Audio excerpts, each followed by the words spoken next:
Yang kedua, wal mushaf gharibun fi manzili qaumin la yaqra'una fi. Al-Quran dianggap aneh.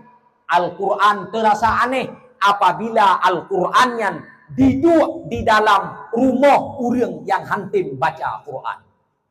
Aneh. Tengok yang nak baca Quran tu si Chun sigo dalam bulan puasa. Nyan pi apa juh Quran. Nah, maka bersering baca Al-Quran. Baik kaek ke pemimpin golong dia baca Quran. Dia sengkau lampung baca Quran.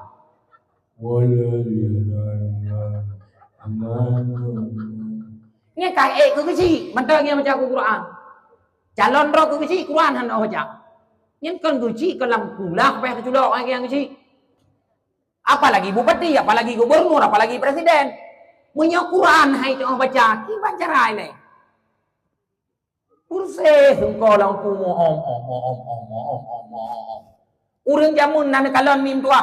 Rata rumah na urang baca Quran. Tajak baru mo je ale tu bare a ale bare i ale tu bare u. A i u.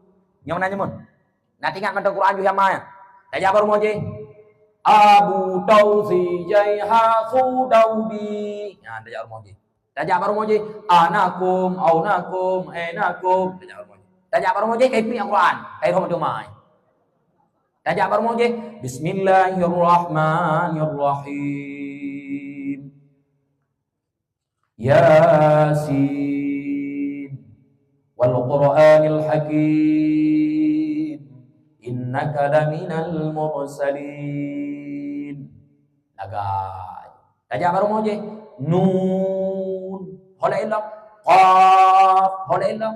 Sad. Rata rumah. Jamun lagi. Orangnya tajak baru mo je. Gara-gara sebetel minum. Fakir. Yo, hai. Kopi.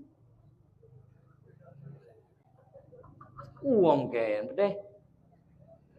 Anak orang boleh Quran, enggak ada yang anjir. Gara-gara sebetel minuman, jalannya sekoyang-koyang pernah ke? Oh, malin. Tajak baru mau je, kaima. Tajak baru mau je, anjay.